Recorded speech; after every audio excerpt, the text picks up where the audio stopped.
শুভ সকাল আমার প্রিয় বন্ধুরা, কেমন আছে সবাই? আশা করছি সকলে অনেক বেশি ভালো আছো। আমরাও না বেশ ভালো আছি। সকাল সকাল একটা মশলা বিস্কুট ঢেলে নিলাম, আর এটা দিয়ে আজকের চাটা এনজয় করব। ভাবলাম চলো এর সঙ্গে একটু দুধ চা না খেলে চলে। অনেক দিন হয়েছে দুধ চা খাওয়া হয় না, আজ করলাম দুধ চা।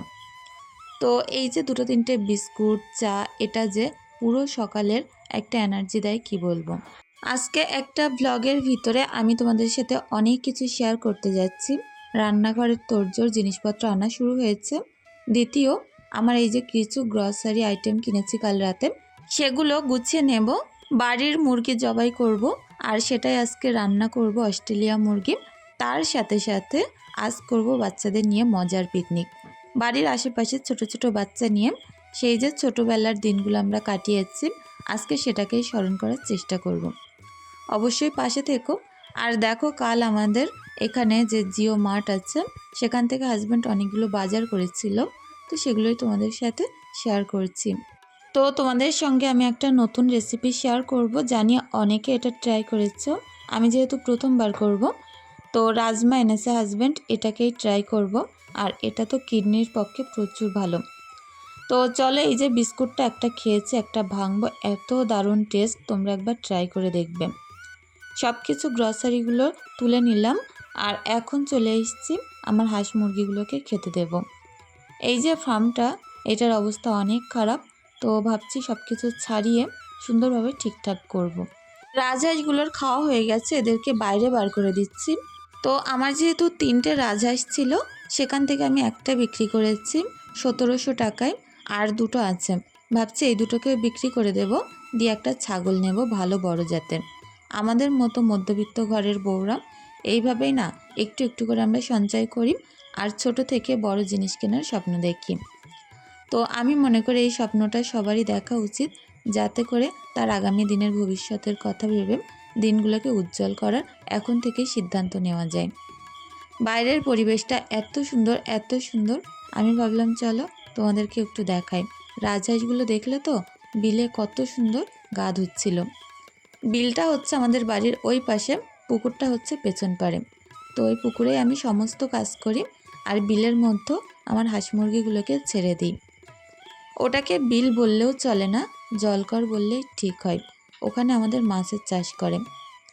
তো এখন এক গাদা বাসন নিয়ে বসেছি, আর এমন একটা অবস্থা, মনে হচ্ছে এক্ষুনি বৃষ্টি নামবে।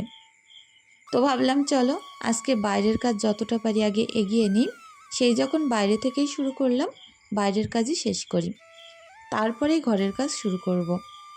আজকে ঈশার স্কুল নেই, যার কারণে আমি কিন্তু এই কাজগুলো তোমাদের সাথে শেয়ার করতে পারছি। আজ বাড়িতে অনেক কাজ ছিল কাল, যার কারণে তোমাদের সাথে আমি ভিডিও শেয়ার করতে পারিনি। আর যেহেতু বাড়িতে ইট আনা হয়েছে, আমাদের বাড়ি থেকে রাস্তা তো অনেক দূরে, ওখান থেকে জন ধরে ধরে বাড়িতে আনতে হয়। তো সেগুলো গুছিয়ে বাড়িতে আনা তোলা, তারপরে প্রচুর কাজ জানো তো। আমি যদি শেয়ার করতে যাই, হয়তো কি বলবো, দুটো তিনটে ভিডিও হয়ে যাবে। তো কাল যেহেতু কাজের চাপ এত বেশি ছিল, আমি তোমাদের সঙ্গে ভিডিও দিতেই পারিনি। আর ভাবলাম চলো আজকের দিনটা অন্তত ভিডিও দিই। অনেক বোনেরা আমার আশা করে থাকো, আর আমি তাদের দীর্ঘ দিন ধরে আশা ভাঙতেই আছি। টাইমে গিয়ে আমি ভিডিও দিতে পারছি না। আমি জানি না কোন মুখে তোমাদের কাছ থেকে আমি ক্ষমা চাইব। তো যাই হোক, পারলে আমাকে ক্ষমা করে দিও। তো যাই হোক, তোমাদের সঙ্গে ভিডিও না দিতে পারলে তোমাদেরও যেমন মন খারাপ লাগে, আমারও কিন্তু সারা দিনটা মনের ভিতরে খোঁচাতে থাকে যে ভিডিও দিলাম না। আমার কত বোনেদের সুন্দর সুন্দর কমেন্ট পড়ি, সেগুলোকেও মিস করলাম। তো যাই হোক, বাসন টাসনগুলো মেজে উঠেছিলাম, আর এখানে দেখছি হাঁসে অনেক নোংরা করেছে। তো সেগুলোই ধুয়ে সানটা পরিষ্কার করে দিচ্ছি। বাড়ির ভেতরে যা কিছুই আছে, আমি চাই রোজ সেগুলোকে পরিষ্কার করে একদম নতুনভাবে রাখতে। হয়তো কোনো রাজপ্রাসাদের রানী নয়, কিন্তু তারপরে আমার এই ছোট্ট প্রাসাদটা কিন্তু আমারই। আমি যেমনভাবে গুছিয়ে রাখবো, ঠিক তেমনভাবেই সুন্দর থাকবে। সবসময় সুন্দর জিনিসপত্র, দামি দামি আসবাবপত্রের উপরে কিন্তু সব কিছুই যে ভালো লাগবে সেরকম কোনো মানে নেই। আর আমারও সব থেকে সাধারণভাবে থাকতে অনেক ভালো লাগে। আমি সাধারণ ঘরের একদম গ্রাম্য নিম্ন মধ্যবিত্ত ঘরের বউ, আর এটাই আমার গর্ব। তো যাই হোক, চলো খাটটাকেও পরিষ্কার করে নিচ্ছি। তো যেহেতু রান্নাঘরের কাজে হাত দেবে, হাজব্যান্ড গেছে ইট আনতে, এক্ষুনি বাড়িতে চলে আসবে। আমি ভাবলাম আগে ঘরের কাজকর্মগুলো টপ টপ করে সেরে ফেলি, আজ কিন্তু প্রচুর কাজ আছে। তো এই যে কাঁথা টাথা ভাঁজ করে খাটটা একদম সিম্পলভাবে রাখছি। আর দেখবে যে কোনো জিনিস খাটে বেশি ভাঁজ করে রাখলে দেখতে কিন্তু ভালো লাগে না। আমি শীত, গরম, বর্ষা এরকম সিম্পলভাবেই খাটটাকে দেখতে ভালোবাসি। আর যা ব্ল্যাঙ্কেট বলো, কাঁথা বলো, কম্বল বলো, সবগুলো না ঘরের একটা কর্নারে আমি একটা চেয়ার রেখে দিয়েছি, সেটার উপরেই রেখে দিই। এতে করে খাটটাও ফাঁকা লাগে। আবার বাচ্চা কাচ্চা উঠলে দেখবে আগে কাঁথা কম্বল নিয়ে টানাটানি করে, সেটাও হয় না। এখন খাটের তলাটা পরিষ্কার করে নিচ্ছি। রোজ যেহেতু তলাটা ঝাড়ু দেই, খুব একটা কিন্তু নোংরা থাকে না। আর খাটের তলা পরিষ্কার করা থাকলে দেখতেও বেশ ভালো লাগে। আজ সারা দিনে অনেকগুলো কাজ ছিল, তারপরেও মাইন্ডটাকে ফ্রেশ করার জন্য আশেপাশের কিছু বাচ্চারা অনেক দিন থেকে বলছিল পিকনিক করবে। আমি না সময় করে উঠতে পারছিলাম না। একদিন ভেবেছিলাম একটু ফাঁকা করে ওদেরকে রান্না করে দেব। তো আমার মেয়ে আছে দুটো, তারপরে পাশের বাচ্চারা আছে। তো সবাই যেহেতু আমাদের পাশাপাশি বাড়ি, একসঙ্গে কিন্তু খেলাধুলা করে। তো ওরা ভেবেছিল ম্যাগি পিকনিক করবে, নিজেরা রান্না করবে। তো সিমরান যেহেতু উনান ধরাতে পারে না, আর সবার থেকে সিমরানই বড় ছিল, রান্নার দায়িত্ব সিমরানের ছিল। তো ওই কারণে আমি রান্না করে দিয়েছিলাম। আজকে আমাদের পিকনিকের চাঁদা ছিল 10 টাকা, আর দুটো করে বাড়ি থেকে আলু। যেহেতু 4 জন মিলে পিকনিক করেছিল, তো 40 টাকা দিয়ে 20 টাকার তেল, 20 টাকার ময়দা নিয়ে এসেছিলাম। আর মশলা টশলা বাদবাকি যেগুলো লেগেছিল আমি বাড়ি থেকে দিয়েছিলাম। অনেক ভালো লাগে জানো তো, ছোট্ট ছোট্ট বাচ্চাদের সেই যে আনন্দ, তোমরা দেখলেই বুঝতে পারবে। আর আমাদের খাওয়া দাওয়ার মেনু ছিল লুচি আর আলুর তরকারি। তো চলো ঝটপট করে কাজগুলো সারতে থাকি। আজকে প্রচুর কাজ। আবার ওই যে বললাম ইট আনবো, ওইগুলোকে বাড়ি আনতে হবে জোন দিয়ে দিয়ে, গুছিয়ে গাছে সব কিছু জায়গা মতো রাখতে হবে। কাল থেকে বাড়িতে কিন্তু মিস্ত্রি লাগছে। তো আগে এই যে জামা কাপড় এটা ওটা যা যেখানে কর্নারে থাকে, এগুলোকে ভাঁজ করে কিন্তু আমি ঘর গোছানোর সাথে সাথে সব কিছুই তুলে ফেলি। একটা ঘর গোছানো হয়ে যাবে মানে সব কিছুই একদম টিপটপ থাকবে। এমনিতে শুধু ঝাড়ু দিয়ে বেরিয়ে গেলে দেখতে কিন্তু ভালো লাগে না। প্রত্যেক দিন যে সকল বোনেরা আমাকে এত সুন্দর সুন্দর কমেন্ট করো, সকলকে জানাই অনেক অনেক ভালোবাসা। চেষ্টা করব পরবর্তী ভিডিওতে তোমাদের সকলের নামগুলো নেওয়ার জন্য। আজকে হাতে অনেক সময় কম ছিল, আর তারপরেও বাড়িতে যেহেতু লোকজন কাজ করবে, মাটি কাটার জোন এসছে আবার, তো সেই কারণে এদিকটাই ফেরার টাইমই ছিল না। খুব তাড়াতাড়ি করে ভয়েস ওভার দিয়ে ভিডিওটা আমাকে ছাড়তে হলো। আর দেখো এখন সুন্দর করে পোটেটাকেও পরিষ্কার করে নিলাম। একদম অন্ধকার হয়ে যাচ্ছে, মনে হচ্ছে এক্ষুনি বৃষ্টি নামবে। আমার এই উঠোনটা কেমন সুন্দর লাগছে দেখো, চারিদিকে পানি, তারপরে হাঁসেরা বসে আছে পানির ধারে, উঠোনে ঘাস, দেখতে কত সুন্দর লাগছে।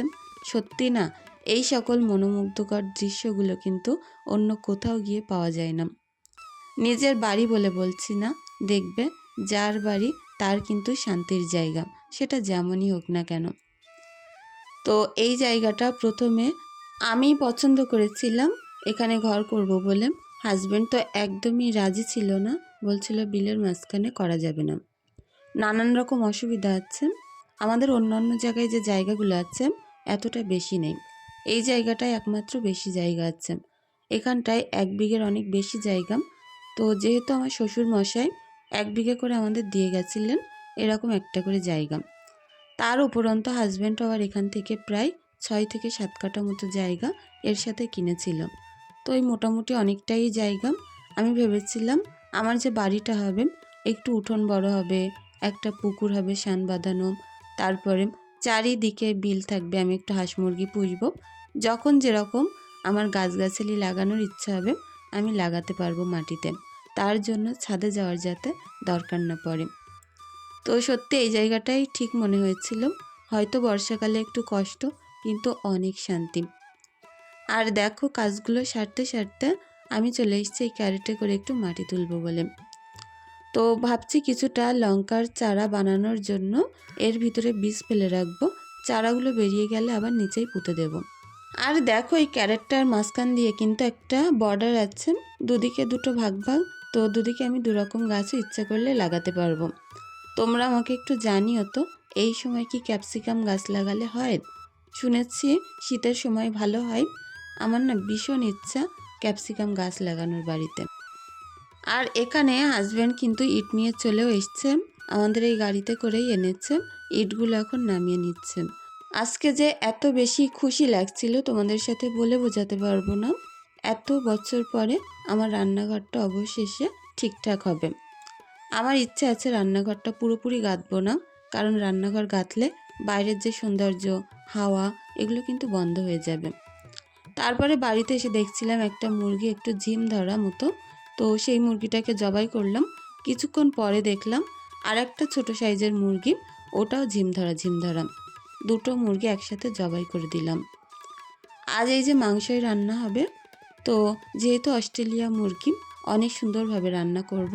আর আজকে আর উনানে এখন যেতে পারলাম না, ওই দিকটায় যেহেতু লোকজন রয়েছে, ইট টিট বোয়া বয়ে করছে, ওই কারণে ভাবলাম গ্যাসে রান্নাটা বসিয়ে দিই। তো সুন্দরভাবে তোমাদের সঙ্গে শেয়ার করব আজকের পুরো মাংসটাই কেমন হয়েছিল।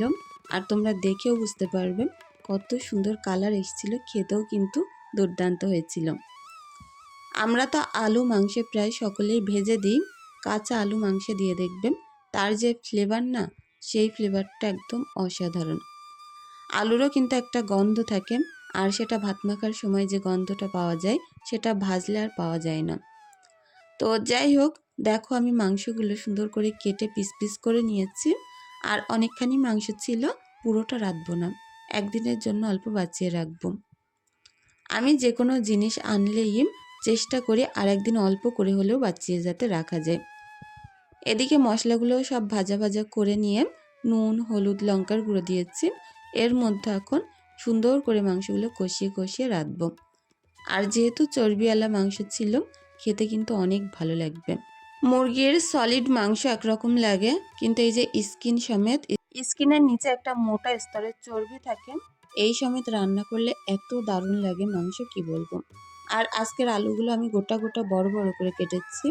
আর এইভাবে কাঁচা আলু দিয়ে ভাপ দিয়ে দিয়ে কিন্তু রান্না করে নেব, এই পানিতেই সেদ্ধ হয়ে যাবে। আর সত্যি না, এই রান্নাটা অনেক ভালো লাগে। একদম সিম্পল গ্রাম্য রান্না, কিন্তু এক থালা ভাত খাওয়া হয়ে যাবে এই মাংসের একটুখানি ঝোল নিয়ে। তো মাংসটা আমি অনেকক্ষণ যাবৎ ঢাকা দিয়ে রেখেছিলাম, গ্যাসের ফ্লেমটা লো করে দিয়ে। যে সকল মাংস গলতে চায় না, গ্যাসের ফ্লেম লো করে দিয়ে একটু বেশিক্ষণ ঢাকা দিয়ে রাখলে তার স্বাদটাও নষ্ট হয় না, আবার খেতেও ভালো লাগে। তো যাই হোক, দেখো আমি এখন ঝোল দিয়ে নিয়েছি, কত তেল বার হয়েছে। আলুগুলোও কিন্তু খুব সুন্দর সিদ্ধ হয়ে গেছে। আজকের মাংসটা খেয়ে সবাই নাম করছিল। লাস্টে একটুখানি জিরে আর এলাচ, তারপরে দারচিনি, এগুলো বাটা করে নিয়েছিলাম। এগুলো কাঁচাই বাটা দিচ্ছি, দিয়ে এটা আরও কিছুক্ষণ ঢাকা দিয়ে রাখবো। তো যাই হোক, দুপুরবেলা খাওয়া দাওয়া কমপ্লিট করলাম। বাচ্চারা মোটে পেছন ছাড়ছে না, কখন পিকনিকের রান্না করে দেব, ওই কারণে উনানে চলে আসলাম। আজকের পর থেকে তোমরা আমার এই উনানগুলো আর দেখতে পাবে না, কারণ এগুলো সবটাই ভেঙে দেওয়া হবে। আর রান্নাঘরটা যেহেতু ভাঙচুর করা হচ্ছে, ওই কারণে কিন্তু ভাবলাম একবার হলেও এই উনানটা তোমাদের সাথে শেয়ার করি। এটা আমার অনেক প্রিয় একটা উনান ছিল, দেখতে যেমন সুন্দর ছিল, ঠিক রান্নাও খুব তাড়াতাড়ি হতো। আর এর ভিতরে খোলটাও অনেক ছোট, তো কাঠও কম লাগতো। উপায় নেই, যেহেতু সব কিছু ছাড়াবে আর নতুনভাবে আমাকে জায়গা করে করতে হবে, ওই কারণে উনানটা আমাকে ভাঙতেই হবে। তো দেখো, এদিকে আলুর তরকারি করব।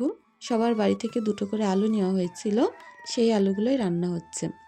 ছোটোবেলার এই দিনগুলো কত আনন্দের ছিল বলো তো। বাড়ি থেকে আলু পেঁয়াজ জোগাড় করা, চাল নিয়ে আসা, আর নিজেরা নিজেরা ধোমা খেয়ে খেয়ে রান্না করা। তো এগুলো আমরা করেছি অনেক ছোট থাকতাম। আর এখন আমাদের বাচ্চাদের সময় চলে এসছে, দিন এগিয়ে যায়, সময় কখন চলে যায় আমরা নিজেরাও বুঝতে পারি না। এখানে আলুর তরকারিটা হতে হতে আমি কিছুটা লুচি বেলে রাখছিলাম, আর লেচিগুলো আমার মেয়ে গোল গোল করে কেটে দিচ্ছিল। যেহেতু সবগুলো বাচ্চাই অনেক ছোট ছিল, সিমরান তাদের থেকে একটু বড়, ওই কারণে লেচিগুলো সিমরানই কেটে দিচ্ছিল।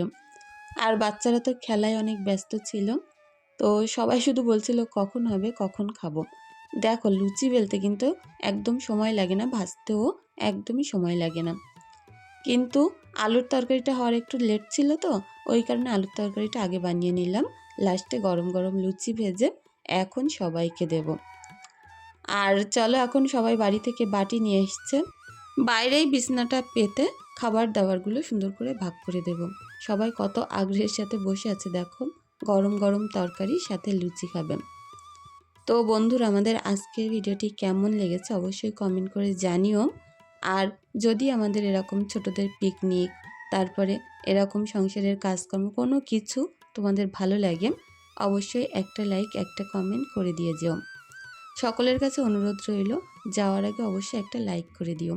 আর তোমরা কেমন ধরনের ব্লগ দেখতে চাও আমাকে অবশ্যই জানিও। আমি চেষ্টা করব তোমাদের মতো করে ভিডিওগুলো তৈরি করতে। আমার ভিডিওর মাঝে কিংবা আমার কথার মাঝে যদি তোমাদের কোনো কিছু খারাপ লেগে থাকে, কোনো ভুল ত্রুটি থাকে, অবশ্যই ক্ষমা সুন্দর দৃষ্টিতে দেখার অনুরোধ রইল। সকলে ভালো থেকো, সুস্থ থেকো, ধন্যবাদ।